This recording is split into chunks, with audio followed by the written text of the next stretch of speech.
At a family gathering, my brother announced, "She's always been the disappointment, just ask Dad." Laughing, but then my father slammed his glass down and said, "Actually, she's the only one who didn't ask me for money after Mom died." That's not true, right? Dad? I've never liked the phrase black sheep. It always felt too dramatic, like something out of a bad novel. But that's what I was called my entire life, by my siblings, by my cousins, sometimes even by myself. My name is Mariel. I was born in 1978, the youngest of 3 children in a middle-class family in Saratoga Springs, New York. My parents, Richard and Helen, ran a modest antique store together for nearly 3 decades. My brother, Silas, was the eldest, and my sister, Vivian, came in between us. Both of them were louder, flashier, and, according to my mother, full of promise. I, on the other hand, was quiet, studious, and not particularly eager to please. I didn't rebel, not in the traditional sense. I just never fit the mold my parents held for their children. The story I'm about to tell didn't start at that fateful family gathering where everything boiled over, it started much earlier. But that night was the crack that finally split the dam wide open. After I left for college in Albany, I barely returned home. My mother and I had a strained relationship.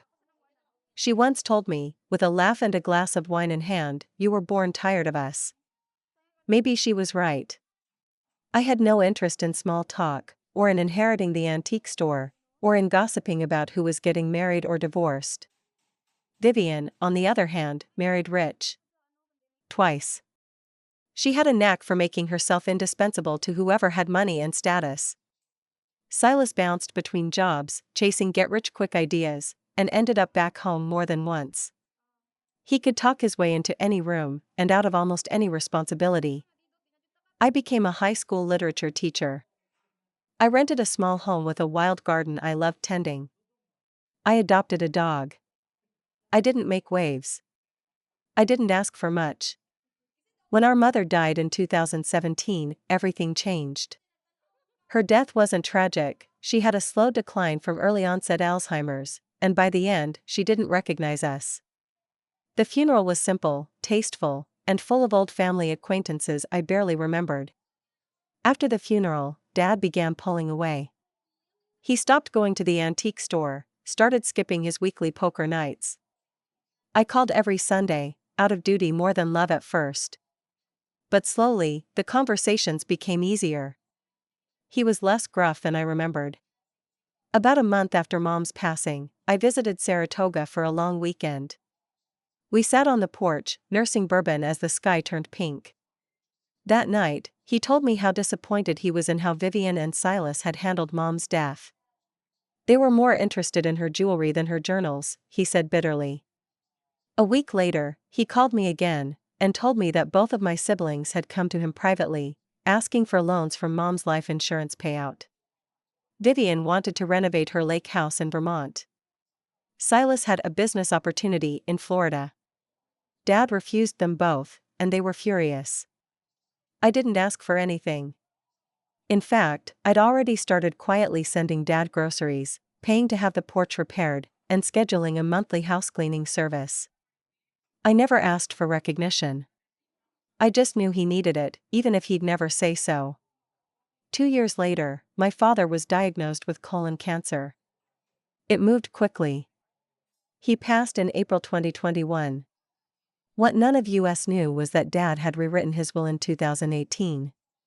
He left the house and the majority of his assets to me. Not everything, he left each of them a small trust and a few sentimental items, but the house, the business, and the remaining money came to me. All heck broke loose after the reading of the will. Vivian accused me of manipulating him. Silas swore he'd contest the will. Neither could accept the idea that I'd been chosen, not them. I didn't fight. I just kept the antique store going in his name, and I returned to Saratoga full-time. Last Thanksgiving, I agreed to host the family at the house. Mostly because my cousin Anya was flying in from California and wanted one last real family holiday in the old house. I spent the day cooking. I made all of Dad's favorites. The table was full. Silas brought his new girlfriend, a woman at least 15 years younger than him. Vivian was radiant, of course, in a dress that probably cost more than my monthly mortgage. For a moment, it felt almost peaceful. Until it didn't. We were finishing dessert when Silas raised his glass. To Mariel, he said, with a smirk. She's always been the disappointment, just ask Dad. He laughed. I froze. The table fell silent. I looked at Anya, who looked down at her plate. Vivian had the gall to snicker. But then, my father's voice, like a ghost, shattered the moment. No, not a ghost. A recording. I had almost forgotten the audio journal Dad recorded in his last month, something I'd saved on my phone. He had told me, play it when you need to. I pressed play. His voice rang through the Bluetooth speaker I'd left on for music. I hope Mariel plays this one day, he said. Everyone looked confused. I stared straight at Silas. I want you all to know, Dad's voice continued, Mariel's the only one who didn't come to me with her hand out after your mother died. The only one who gave instead of taking. She never asked for praise. But she earned everything. Don't you dare say otherwise. Silas's face drained of color. That's not true, right? Dad, he muttered, voice thin. But there was no reply. Only silence. And then my voice, guess he answered that already. After that night, the tone of my family's interactions changed. They still resented me, sure. But the narrative shifted. I wasn't the black sheep anymore, I was the one who had shown up. Who had stayed. Who had given without expectation. Vivian called a week later. She didn't apologize, not exactly, but she thanked me for taking care of Dad. Silas vanished from the family text thread. I heard from Anya that he'd broken up with his girlfriend and moved to Nevada. I kept the house. I kept the store. I started giving talks at local schools about history and preservation. I let the garden grow wild in the back, just like I wanted. I even rescued another dog. Sometimes, I still hear my father's voice in that recording. I play it on nights when the air feels heavy with ghosts. He wasn't perfect, none of us were. But he saw me. And in the end, he spoke the truth. Families break in quiet ways. Not always in explosions, but in silences, in glances, in old wounds never stitched shut. My family broke a long time ago, all that night did was bring it into the light. But here's the thing about light, it reveals. It heals, too. I don't know what the future holds with my siblings. Maybe nothing. Maybe some distant, lukewarm peace. But I have the home I grew up in. I have my garden. I have the store. I have the memory of the only moment my father ever publicly defended me. And that? That was enough. You've always been the disappointment, Mariel, just ask Dad. That's what Silas said, wine glass in hand, smug smile, thinking it was a joke. But I didn't have to say a word. My father, dead for almost 2 years, answered him for me.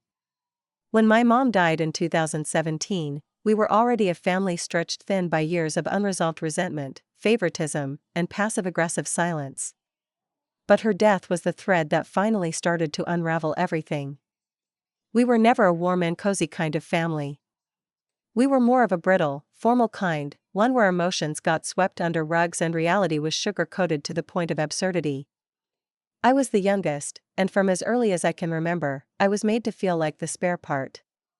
Silas, my older brother by 7 years, had always been the golden boy. Confident, loud, full of charisma, but unreliable in every practical sense. He'd drop out of jobs, drift between relationships, but somehow land on his feet because people liked him.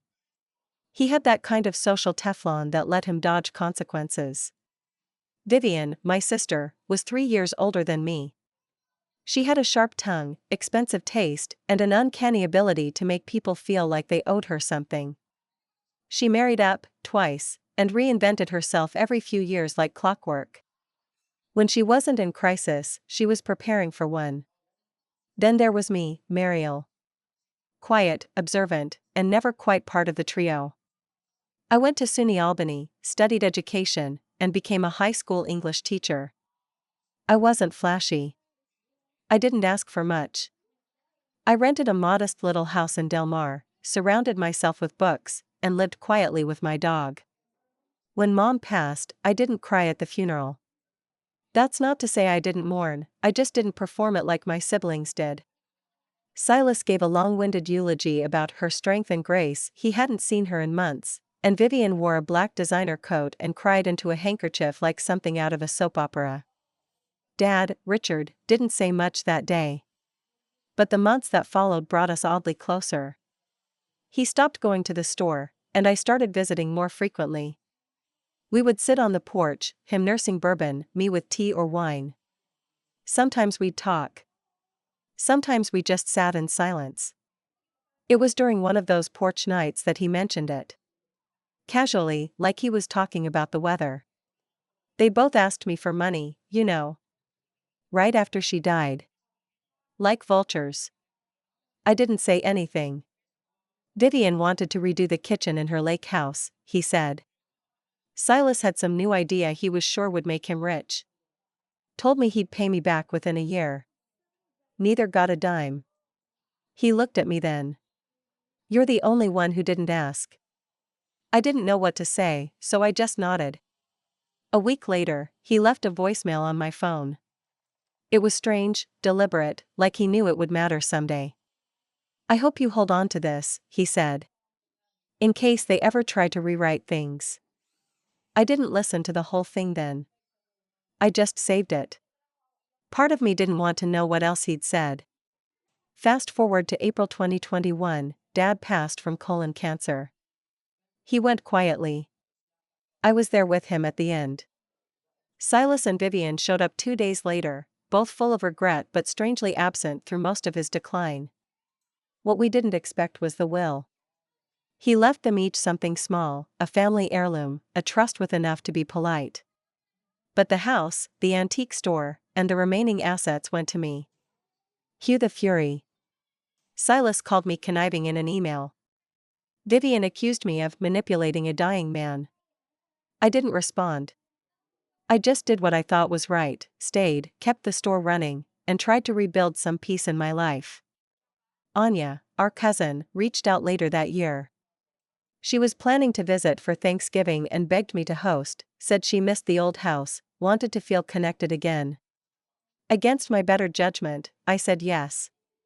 I cooked for 2 days straight. Cleaned everything top to bottom. Set the table with Mom's old china. When everyone arrived, it was tense but cordial. Anya brought wine. Vivian brought a tray of overpriced desserts. Silas arrived last, late as usual, with a new girlfriend half his age who clearly had no idea what she'd signed up for. Dinner went smoothly, until dessert. That's when Silas raised his glass, looked directly at me across the table, and said it.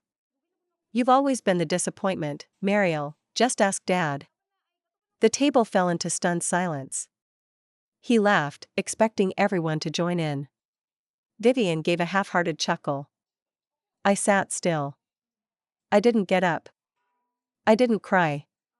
Instead, I reached into my pocket, pulled out my phone, and connected it to the Bluetooth speaker we'd used for background music. And then I pressed play on the voicemail. My father's voice filled the room. If Mariel plays this one day, it's because someone decided to tell lies again. So let me set things straight. There was a pause, long and deliberate. She's the only one who didn't ask me for money after your mother died. She didn't come begging. She didn't pretend to be broken. She showed up. She gave. She earned everything. Silas looked like someone had punched him in the stomach. Vivian's mouth fell open slightly, but she didn't speak. I know they won't believe it, Dad's voice continued. But I'm dead now. So maybe they'll finally shut up and listen. Then it ended. Just static. No one said a word. Silas looked at me. His lips parted like he wanted to say something, maybe argue, maybe lie, maybe apologize. But nothing came out. The rest of the evening went on in a strange, stunned quiet. People left early. Vivian kissed my cheek at the door but didn't look me in the eye. Silas didn't say goodbye. I sat alone in the kitchen that night, washing dishes, hearing my father's words echo in my head. And for the first time in a very, very long time, I didn't feel like the disappointment. The days after Thanksgiving passed in a blur, not because anything dramatic happened, but because of how quiet everything got. After years of being spoken about like I wasn't in the room, or worse, like I was the cause of every family inconvenience, the silence felt unfamiliar. Strange. A little lonely. But not unwelcome. Anya called me 2 days later. She was the only one who had reached out, and even she sounded unsure of what to say. "I didn't know he recorded that," she said. "Your dad. I mean, I always thought he cared about you, but that was something." I didn't say much in return. What was there to say? I hadn't planned to play the recording. Honestly, I'd forgotten it existed until that moment, until the look on Silas's face pushed something old and tired out of me. I'd spent decades holding back. That night, I didn't. Vivian didn't call. Silas didn't text. By mid-December, I began wondering if that Thanksgiving dinner had burned the last of whatever fragile bridges we still had between us. And maybe it had. But I wasn't in mourning about it. Not exactly. I poured myself into the antique store over the holidays. The town had always been fond of it, and of my parents, so the local foot traffic helped ease the stillness in the house. I started opening earlier, adding little handwritten notes to pieces that had family stories behind them.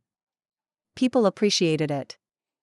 I even had a retired couple ask if I'd consider offering appraisals, which Dad used to do. I said yes. It gave me something to focus on. Then, 2 days before Christmas, Vivian showed up at the shop. She didn't call first. Just walked in, wearing a beige wool coat and dark red lipstick that had always reminded me of our mother in her younger years. She didn't smile. Just looked around, slowly, before walking to the counter where I stood rearranging some vintage silverware. "Hi," she said. Flat. Guarded. "Vivian." A long pause passed between us. "I didn't come here to fight," she said eventually. "I just wanted to. I guess I wanted to know how long you've had that message." I looked at her. Her hands were wrapped tightly around the strap of her handbag. The posture of someone who wasn't sure if she'd be welcomed or kicked out. "Since the month after Mom died," I said. He left it on my voicemail. I never listened to the whole thing until Thanksgiving. She blinked. "Why?" "Because I didn't need to," I said simply. "Until I did." She let out a long breath and sat down on the bench beside the bookshelf.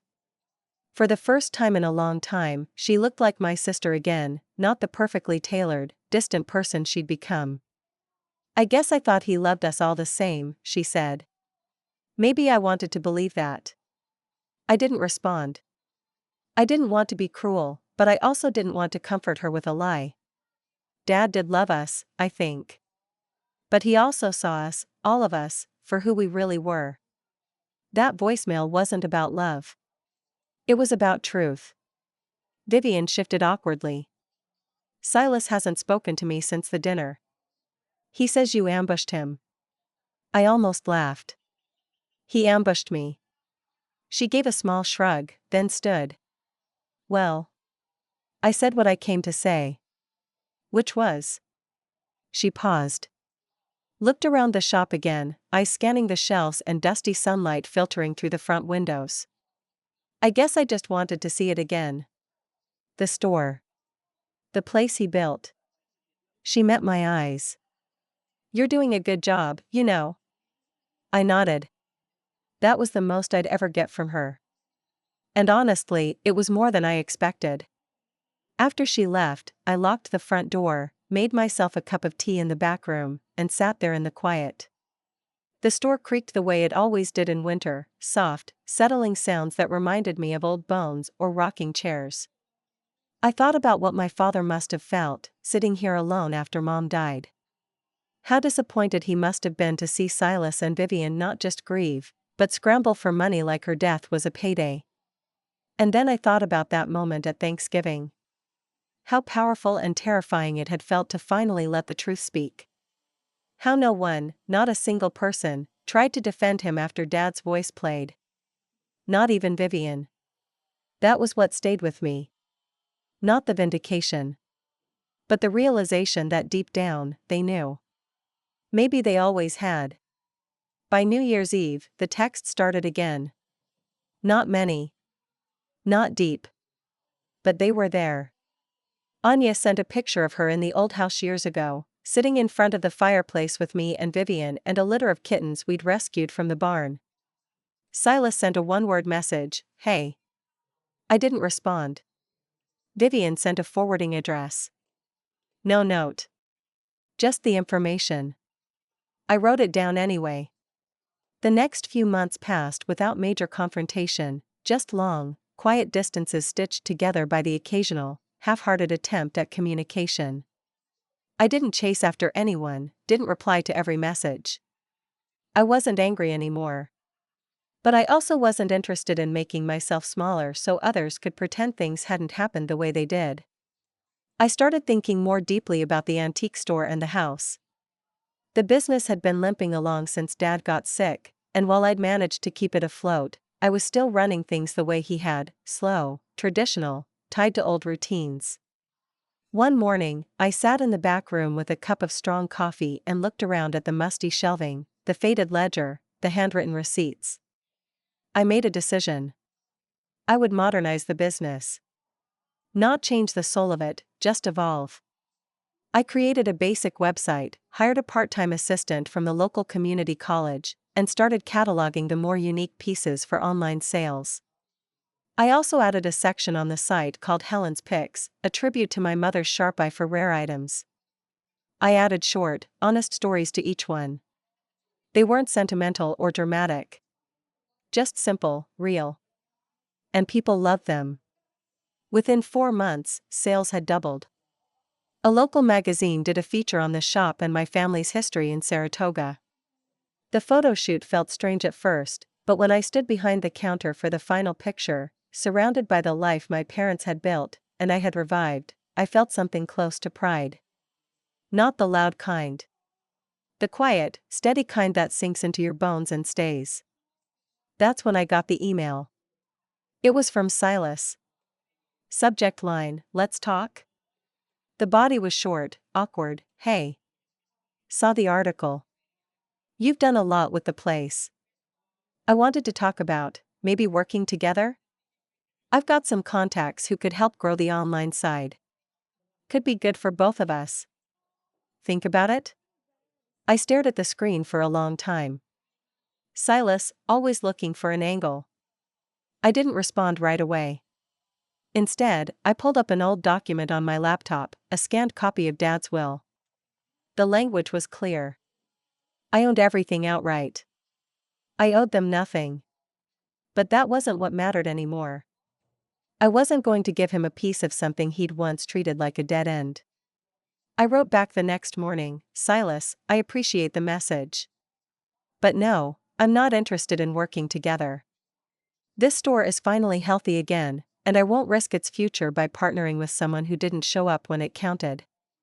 I'm sure your contacts are impressive, but I built this from the ground up, and I'm proud of what I've done. I hope you find something you're passionate about. But it's not this. Take care, Mariel." I never heard back. Vivian resurfaced again in spring. She came to town to visit Anya and asked if I'd meet her for coffee. I agreed, out of curiosity more than anything. We sat across from each other at a little place on Broadway. She was still perfectly put together, designer trench coat, heels, nails like tiny polished shields. But something about her felt tired. Less brittle, somehow. "I've been thinking about what Dad said," she admitted. "I used to believe I deserved more because I'd put up with more. But the truth is, I only ever showed up when it benefited me." I raised an eyebrow, surprised by the honesty. I'm not asking for anything, she added quickly. I just wanted to say that. Out loud. I nodded. Thanks.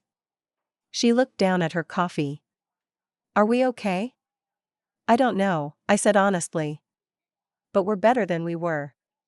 She smiled, just a little. And that was that. That summer, the shop hosted its first open house. I cleared out the back lot, rented a few tables and chairs, and invited the community. People brought old family heirlooms to be appraised, shared stories about my parents, donated photos from decades past. It felt more like a celebration than a business event. Toward the end of the evening, as the sun dipped behind the tall maples out back, Anya came over with a grin. Did you hear? She asked. Hear what? Silas tried to launch an online antique flipping business a few months ago, she said, half laughing. But apparently he overpromised and underdelivered. Now he's being sued by a few clients. His reputation's kind of tanked. I didn't gloat. I didn't smile. But I also didn't feel sorry for him. Actions have consequences. He'd spent a lifetime treating sincerity like weakness, assuming charm could fix everything. But charm doesn't repair trust. It doesn't build legacy. And it doesn't win you back the people you dismissed. By the end of the evening, I stood at the threshold of the store, watching the last few guests drift down the sidewalk. The lanterns flickered gently above the door. The air smelled like warm wood and lilac. I looked up at the hand-painted sign above the window, R&H Thorne Antiques, EST 1982. Then below it, in smaller script, curated by Mariel Thorne. The business my father built, the one no one thought I was fit to inherit, was not just surviving. It was thriving. And that, more than any dramatic confrontation or fiery argument, was the most satisfying revenge of all. Not cruelty. Not control. Just success. Quiet, solid, undeniable. The black sheep no one believed in was now the shepherd.